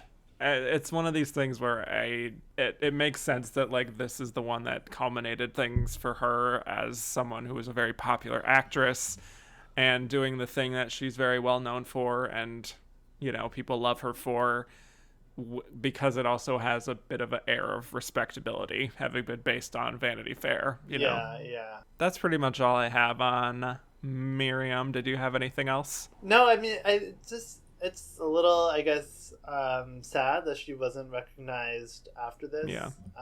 And I know it's because she did mostly comedies, or mostly kind of was more flirtatious. I mean, I guess she was kind of close with the heiress. Got a Golden Globe nomination. Yeah. At least. Yeah. So it's it's disappointing because she was incredible. I think she had such a strong screen presence. Absolutely. No doubt about that. Yeah. And unfortunately, the Oscars don't respect that, even though it's harder to do than drama. Yeah. Anyway, let's move on to our final losing nominee, Merle Oberon for The Dark Angel. So, Merle Oberon's backstory is very fascinating for those who don't know it. It's something that she tried her best to keep private. Her mother was Eurasian. Her mother was apparently only 12 years old when she had her. And because her mother was so young, her grandmother ended up raising her as her own. And she just tried to keep all of this out of the spotlight. And she claimed that she was born in Australia and that her birth records were destroyed in a fire. And, you know, she did all of this to avoid scandal. And as she was starting work as an actress, she gets her first breakout role in The Private Life of Henry VIII, playing Anne Boleyn. And from there, she was in a number of bigger roles, including The Dark Angel. So she plays a young woman named Kitty Vane, who was a childhood friend of these two guys, Alan and Gerald. She's always wanted to marry Alan. We even get a few scenes of them as children where we see just how far back this has been going on. Eventually, the men are drafted for World War I, and Kitty gets engaged to Alan. They realize they can't get married in time before that they go into the service, but they decide to spend the night together. This somehow gets misinterpreted by Gerald, who thinks that Alan was sleeping with another woman behind her back, and once they're in the war, he doesn't allow Alan to go back home to properly marry Kitty, and then decides to send him off on a dangerous mission. And all of this is because Gerald also loves Kitty and wants to kind of punish Alan for what he did. But Alan is blinded in the mission, and he comes back not really wanting to reveal that he's blind. So while all this is happening, Kitty is just kind of upset and eventually gets engaged to Gerald, even though she still loves Alan. So that's the film in a nutshell. Classic melodrama situation. It's interesting because I almost don't even know if I would call her a true lead in the grand scheme of this film. It feels like it really becomes about Alan more so than her. But Merle Oberon, she is also the first Asian actor of any gender to be nominated for an Oscar. What did you think of this performance? I thought it was decent. I think that you're right in that I think she was kind of a supporting character. It's a borderline, I think. And playing kind of an annoying role, which is that it's a worried girlfriend and kind of tossed between these two men, and I think has a lot of oh, I love you, but I'll be with him, but I still, it's just, I don't know, it was kind of frustrating that the fact that she's at the center of this love triangle, felt like she had no character beyond the girl that's gonna be the prize for these two men. I do like Merle Oberon, though. I really liked her. I love her performance in Wuthering Heights, and I find her to be fascinating as a person, specifically before all the background you mentioned. I think she's counted in the Wikipedia page for South Asian actors who have gotten Oscar nominations. So I should have known. Well, I guess no one knew it at the time, but this is a groundbreaking nomination. So I think this makes her the first. Yep. So I'm that's kind of cool. I'm sure she would not be happy with that being that history. But I don't know. This movie was kind of it was an interesting movie. It reminded me of isn't this the kind of similar story as Pearl Harbor, the Michael Bay movie? Something like that. I suppose so. Yeah. It's two guys and a girl, and one's dead or something. I don't remember that movie that well, but I feel I was this story looks so familiar, and I think it's what are those kind of big war romance movies from the 90s or whatever. Right. So just kind of whatever about it. It was okay. I enjoyed it as a romantic melodrama, but I feel it was kind of just forgettable and not really, it didn't really make much impact. Yeah. I was pretty disappointed with this. Yeah. I think she's perfectly fine, but honestly, I do not see an Oscar-worthy performance here. Yeah, she's hardly some of that comes down. I think a lot of it comes down to the material, which truly fails to make this character into anything more than a love interest with no internal life. Yeah, only cares about finding romance with Alan. But I also think she doesn't really elevate the role beyond what's written on the page. No. Obviously she's a very captivating presence on screen, so she's very watchable and she has a easy presence on screen, but when I watch her, I really just don't see a lot of life there. Yeah. I try to take a lot of notes when I'm preparing for this, but I didn't take a lot of notes for this because there wasn't a lot to take note of. Yeah, if I'm being honest. As the movie was, as they're kind of going off to war and she, decides to go with them, and they have the little, they have the little pre-marriage, I guess. I was like, oh, maybe this is gonna be about like her, her decision, her heartbreak, her stuff. But then it just focuses on Alan the whole time, and I feel like she's kind of disappears from the movie for a bit. And I was just like, I don't see where this is something. I just like I agree with you. I don't see the nomination here. I can barely see a Best Supporting Actress nomination here. Like, I don't really know. Like, I mean, I'm curious. I would love to hear the reviews. I would love to see what people were saying about her, because I'm like, maybe it's just like something was just so captivating at that time. But yeah, I don't know. I think she's capable of much better. Like I said, Wuthering Heights, I think she's fabulous. Like, I wish that had been a nomination for her. It might have been, I don't remember. Yeah, I don't know. It just feels like... Oh, no, it wasn't. Just feels like I was kind of like really straining myself to see, like, okay, what is this? Like, where is that Oscar scene that we're going to get? And we never got it. There are a few moments that broke through a little bit for me, like I think you were saying there, with them being in like the pre-marriage situation, and they're on the last day of him before having to ship out, and they like hear the troops outside, but they're just trying to live in this kind of safe haven for a night, and she really shows the anxiousness and the worry there, where she's like almost on the verge of tears, and they're doing this sort of hypothetical play acting kind of thing where they're like pretending to be married and acting out these little situations. I think she really expresses the mixed emotions there of just trying to sort of go with it, but still knowing that this is all just pretend and she might never see him again after this night. So I think that's probably her high point for me, which comes pretty early on. So yeah, otherwise even some of her more dramatic moments end up falling a little flat for me. Yeah. Like later on when she's with Gerald now and he tells her that Alan is still alive after they assume that he's been dead. I think she says something like, Alan alive? and like taking these long pauses in between. It just feels self-conscious to me and forced. And that this should be such an emotional high point for this character in this film, but I don't even see the emotion on her face or even in her line delivery to make those moments as affecting as they should be.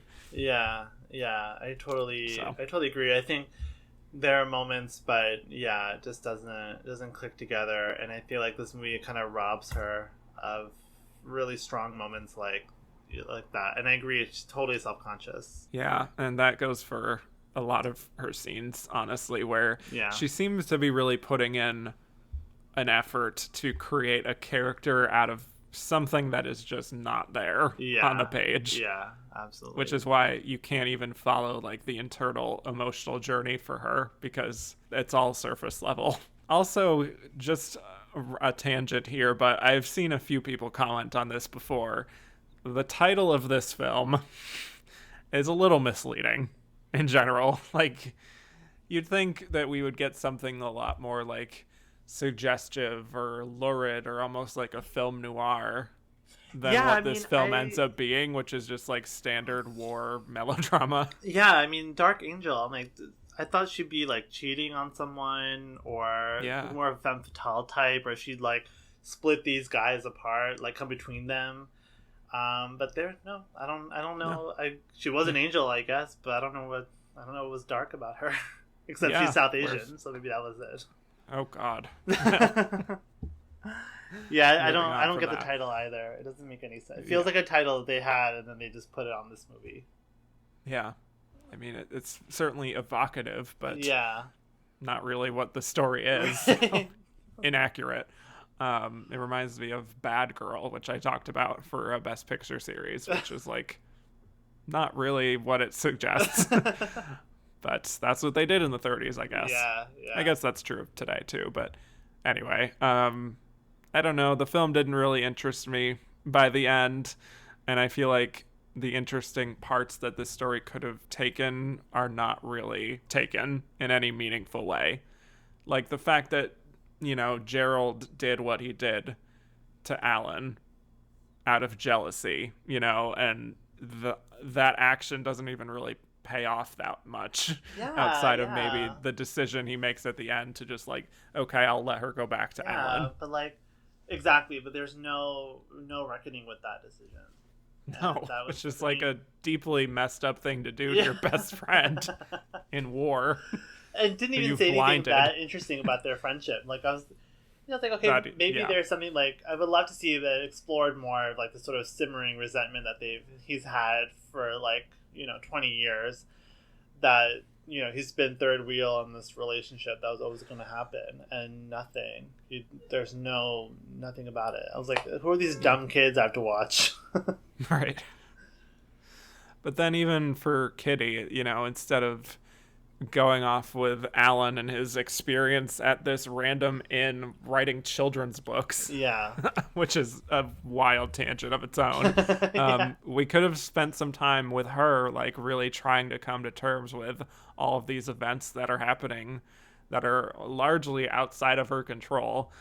But I feel like the film isn't really interested in exploring like any of the subtext or like what this means on a deeper level. It's like it feels like one of these situations where the screenwriter took the surface level story of what this is about, but like none of the subtext. Yeah, exactly. So it's just presented as is, and it's like, great, okay. Yeah. The one review I could find for her is a very brief thing in the New York Times, which says that she plays this role with skill and feeling. I guess it's true. It seems a little tepid, but I don't have anything else to talk about with her, unfortunately. I wish this is a performance I could champion because it is also history making, but I fail to see why this was ultimately picked outside of just being in a type of film and a genre that the Academy is very friendly to. But it wasn't, though, because I feel like this was the only nomination, right? So like, true. It wasn't even like she was like a backsplash nomination or anything. Right. Yeah. They were like, hey, the best part, the most memorable part of Dark Angel is Merle Oberon. So not even cinematography or music or crazy. Any of the other actors. Yeah.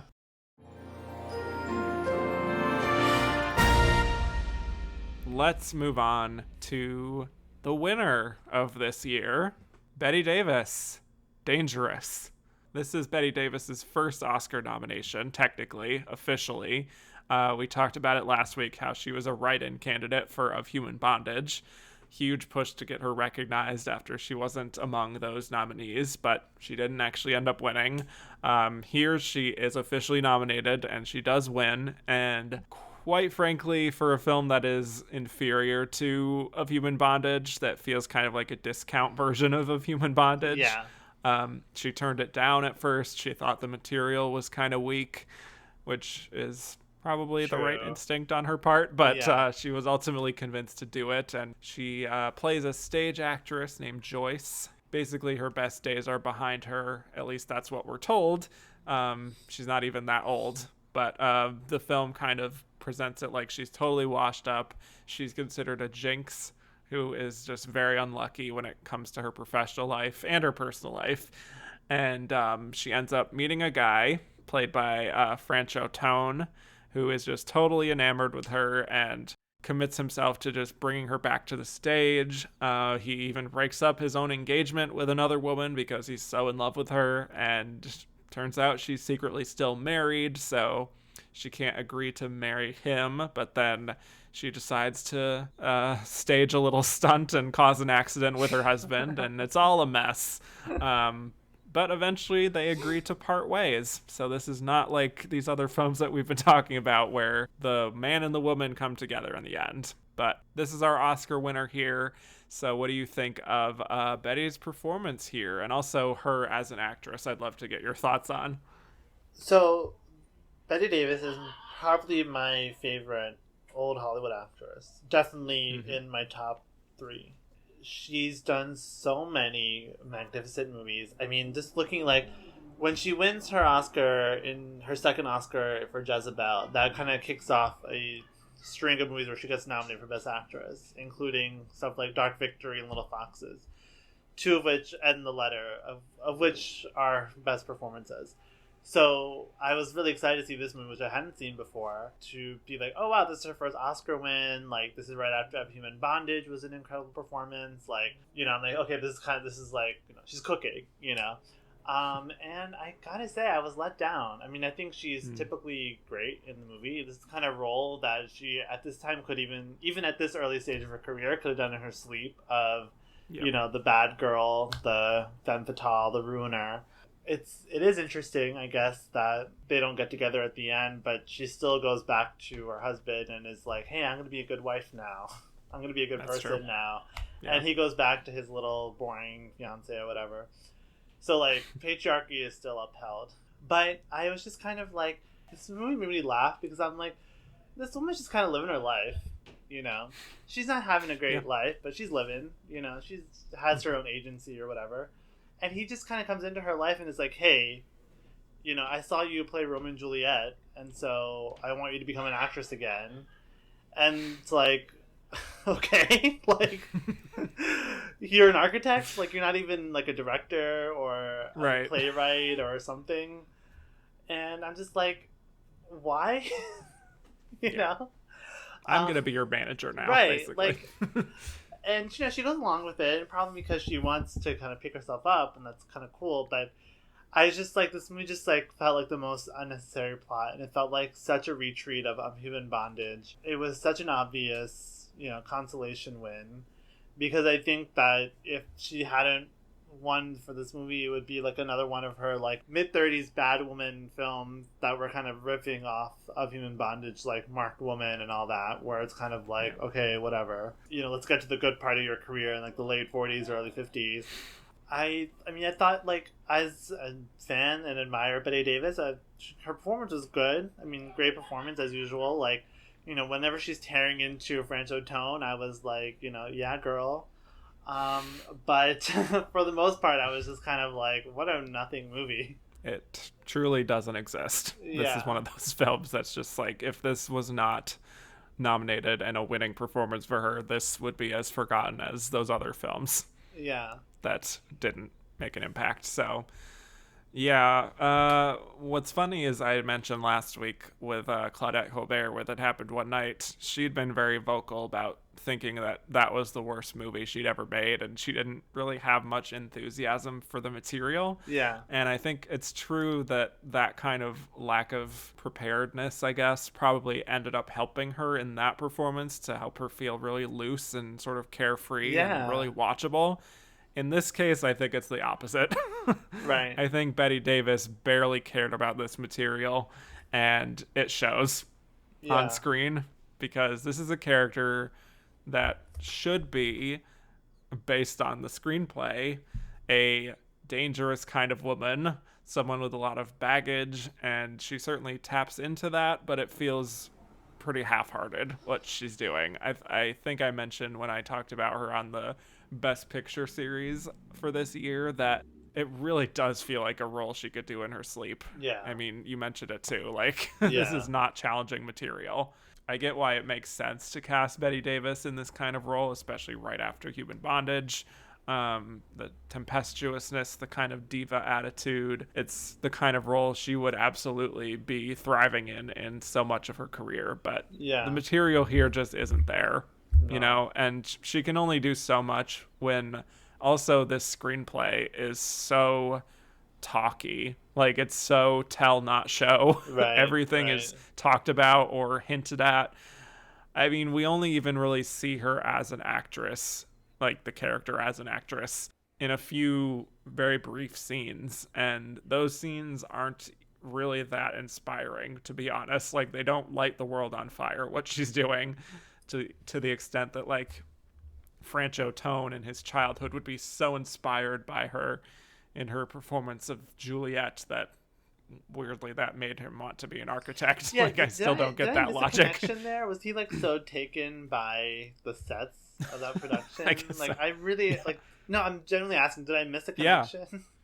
No, I've now watched this 2 times and I still don't understand. It's baffling. I mean, I don't know why they just didn't make him a director. Yeah. Like, that makes more sense, but whatever. Yeah, it's just weird movie. Kind of just feels so like perfunctory and not even as interesting. Like, I like the concept of her being a jinx and just having this bad luck and ruining people's lives just by like her choices or whatever, but just didn't feel like that was like played with enough. Because it's not even her, like, she's like the car accident thing doesn't even, it's like that's just something she planned to do. It's not like a superstition or something. Like, she didn't bring bad luck. She actively caused something to derail this production.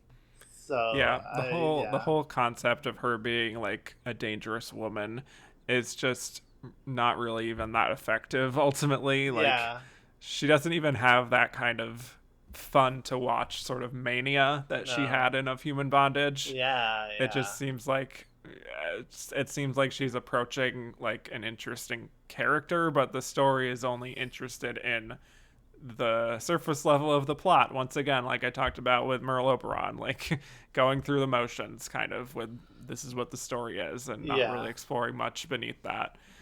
And I don't think she really has any chemistry with him, to be quite honest. There's just kind of a lifelessness in a lot of the film that really just doesn't engage you ultimately. Like, she has a few interesting moments, like when she has that scene where she's like laughing hysterically at him in that one scene. But even that was a copy from Of Human Bondage, right? Isn't that exactly? That's a scene from that movie too. So it's like pretty much okay, sure, but like, you know, been there, done that. Yeah, I just like when a little bit of the film comes alive, so I'll take what I can get. I actually really like the ending for her, literally the final scene, what she does in the car where she sees the wedding announcement in the paper, and you see her really coming to terms with what's happened and why they can't be together, and doing all of that just silently with her facial reactions. That is her at her most effective for me. But that comes at the very end, so. No, I mean, I see that, definitely. Yeah. I mean, I can't pretend like she's bad in this, but it is very far from her best work. Yeah. It's just, you could just tell that she was above it, and she was. You know, she had her best work ahead of her. So I think this is around the time when she was like about to sue the studios, right? Or that was shortly before.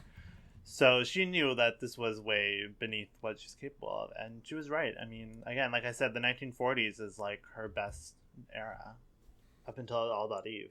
I saw this review from the New York Times, which pretty much sums things up, where literally the first line of the review is that Bette Davis has been unable to match the grim standard she set as Mildred in Of Human Bondage is not to her discredit. Oh, that's a great review. Yeah. Very true. So really, even then, there was a sense that like, we're just really trying to recapture the magic. Yeah. We haven't quite gotten there yet. Right. So this win very much was seen as a consolation prize.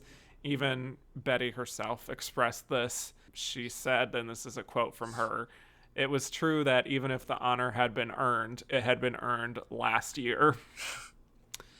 One thing I love about Bette Davis is she has such a self-awareness about her career.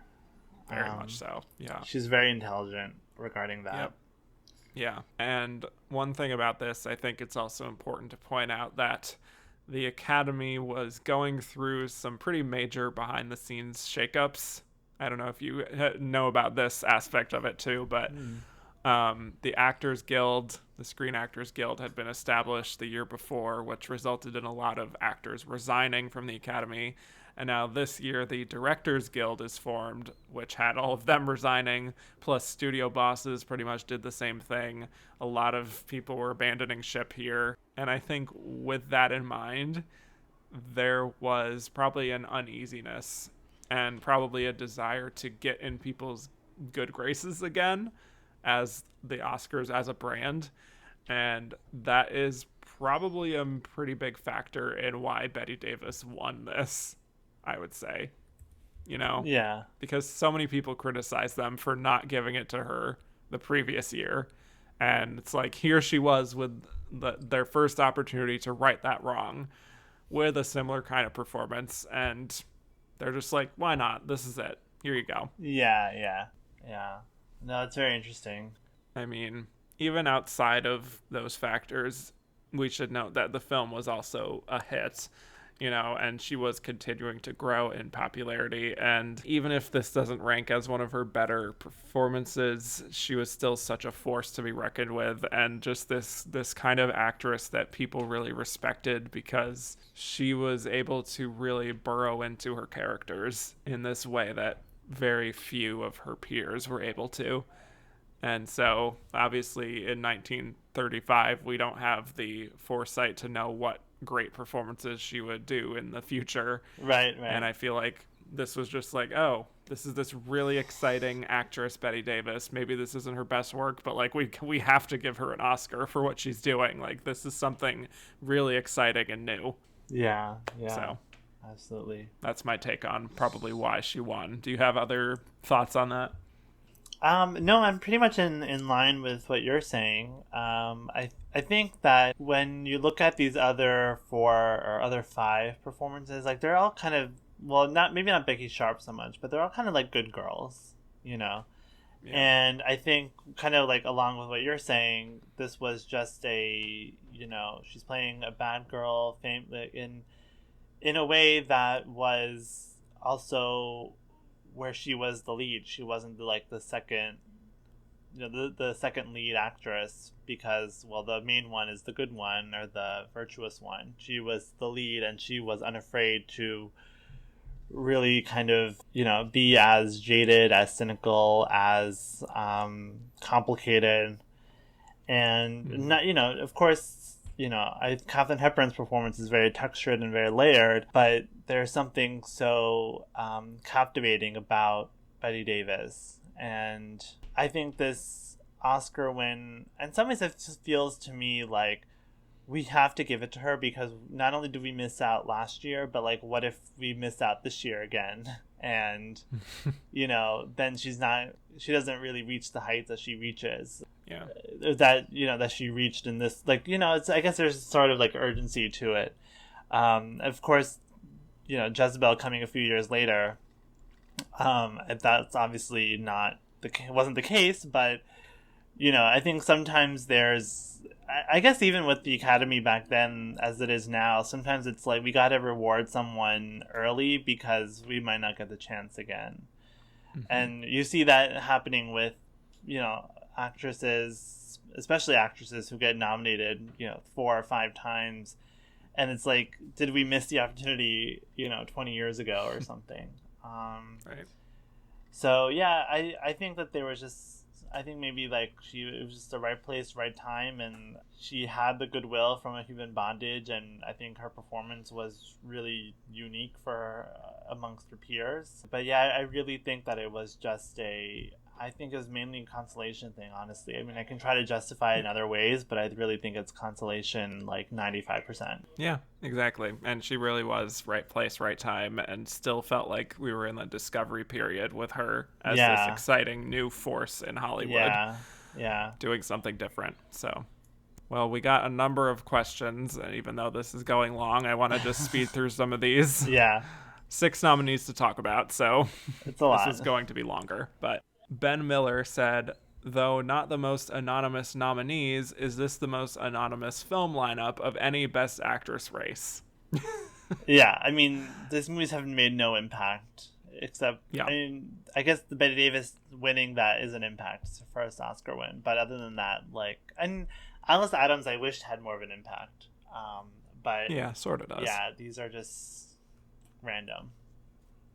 Yeah, I mean, I had only seen Dangerous and Alice Adams before this, and it's a pretty underseen group of films. Yeah, I mean, the performances aren't even really that much to recommend, so I can't even say that. So yeah, I would wager that this is probably one of those lineups where if you ask even the average film person, they haven't seen a vast majority of them, if any of them. Yeah. Which is a shame. But Andrew Carden said, would Davis have even scored a nomination for Dangerous had she been nominated and won for Of Human Bondage?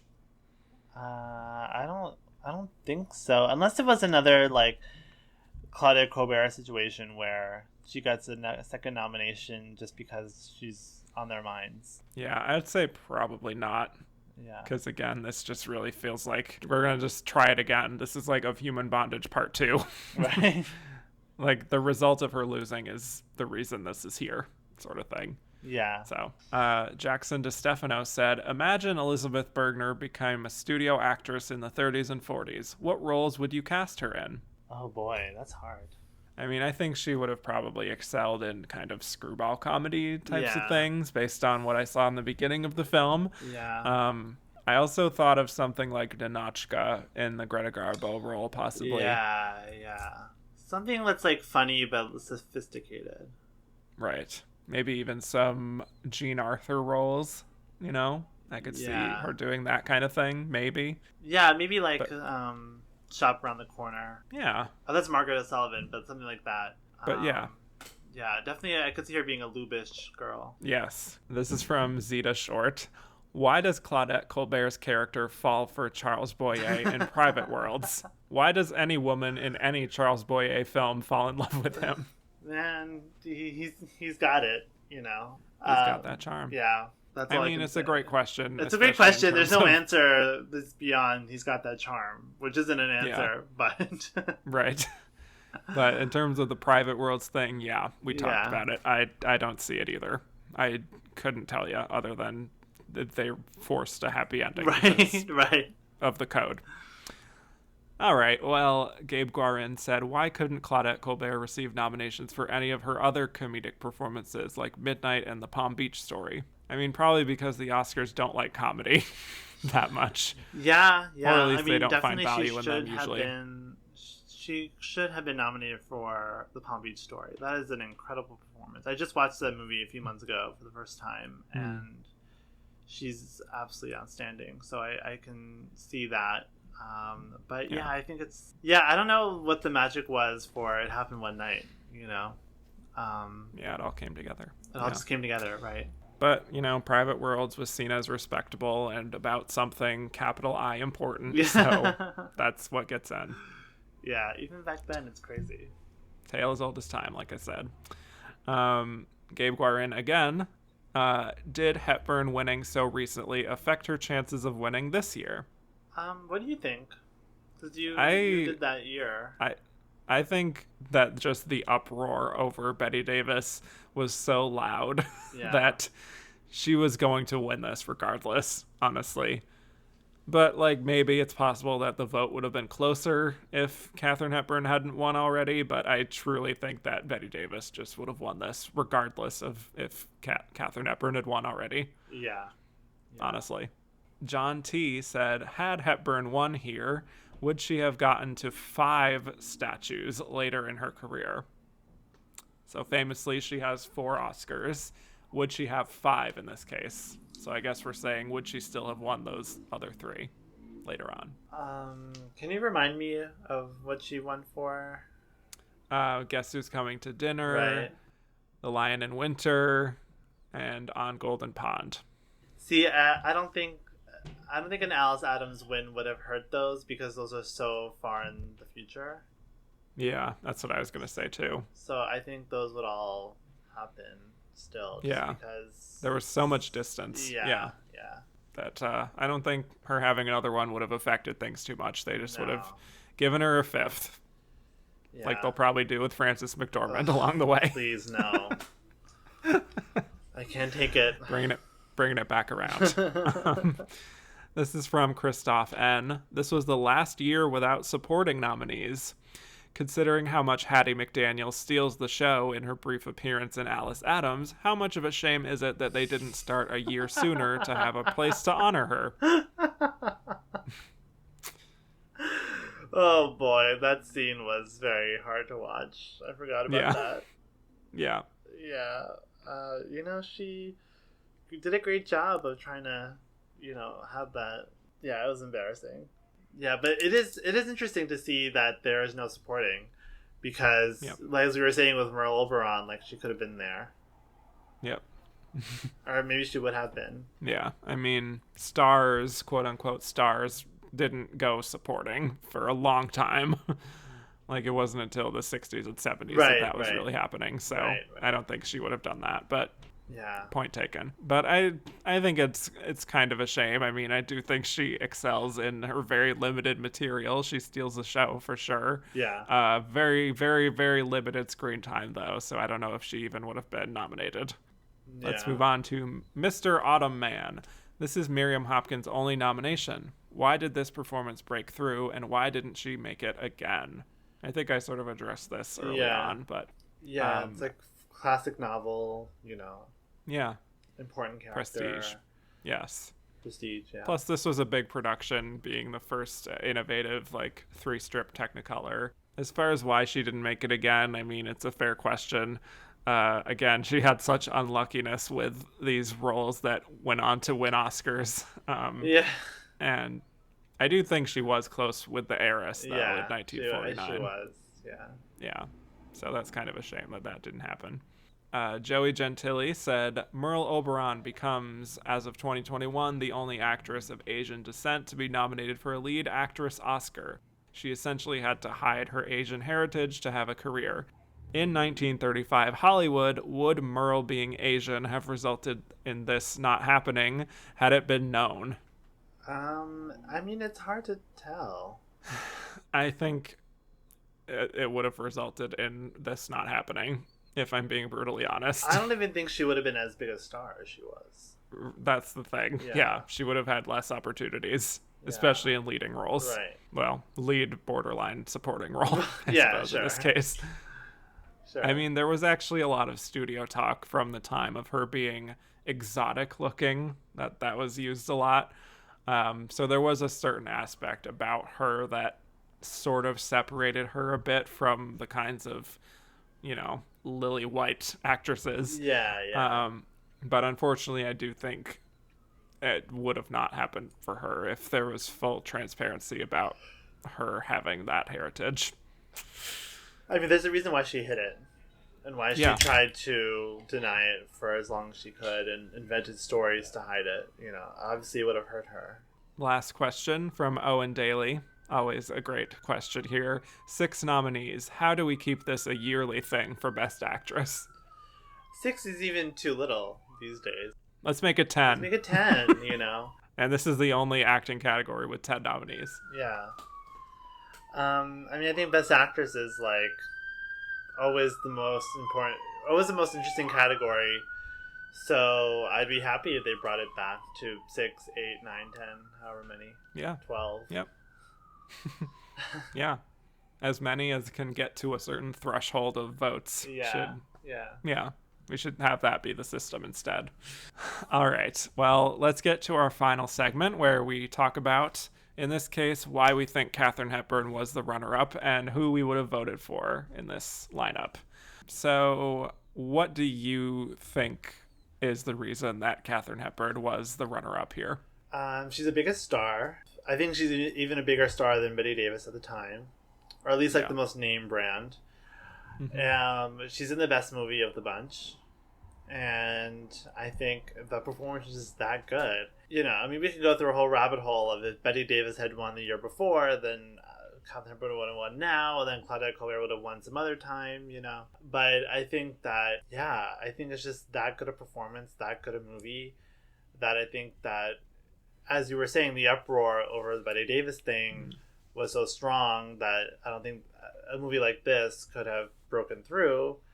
But I think it got really close, and I'm not surprised it got really close, just because it's just that strong of a star performance. Yeah, this was seen as a comeback for her. They loved the film enough to nominate it for Best Picture, which, again, like you said, this is the only film from this lineup that did make it into Best Picture. Yeah.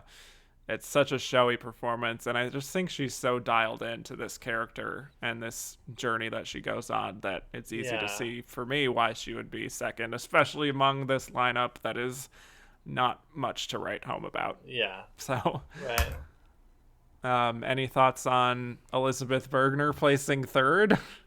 Also, I mean, that's so much more baffling. I mean, you would think that Claudette Colbert would be number 3, or at least Merle Oberon. I don't know. I mean, you liked that performance more than I did, so maybe maybe you have some insights there. But I don't unless she was like this like hot young, theater actress that was kind of like talk of the town. Yeah, I think maybe something with her being more of a discovery, sort of Star is Born kind of moment, even though she didn't really become a star, but she had the potential to maybe after this. That there was something interesting there. Plus, she had, like I said earlier, the theatrical background that was the kind of performer that they really valued around this time, even though that kind of went away after a while. So that would be my best guess. So who would you have voted for among this lineup? I feel like I have a strong sense of who you would have voted for. But Katharine Hepburn, without a doubt. Like, it just feels like an Oscar-winning performance. It does. I totally agree. I think this is easily what should be her first Oscar win. Yeah. I did not give it to her for Morning Glory, but I just feel like she's so in control here, and she's doing something different and vulnerable and interesting, especially in this time period. And this would have been the time to do it for me for her first win. So that's that. This is a long episode, and I appreciate it, Manish. Appreciate you, Manish, for doing this for so long. Oh my gosh! Thanks so much. You had that tweet going around about podcast episode length, and I was like, I want to say 2 hours, but I'm a big fan of long podcasts. I'm happy that you allow this space and that we got to go for so long because there's a lot to talk about. With all these. Well, they're not interesting performances, but they're interesting to talk about. Right. So yeah, thanks for having me. It was so much fun to watch these movies and talk about these amazing actresses, who had done great work almost every other year of their lives. Right. Except for this 1 year. Excluding Katharine Hepburn, who's amazing. But thank you so much. It was so much fun. Of course. Yes, and you're more than welcome back. This was a blast. Tell people where they can find more of you on the internet. Yeah, the best place to find me is on Twitter at themanish89, TheManish89.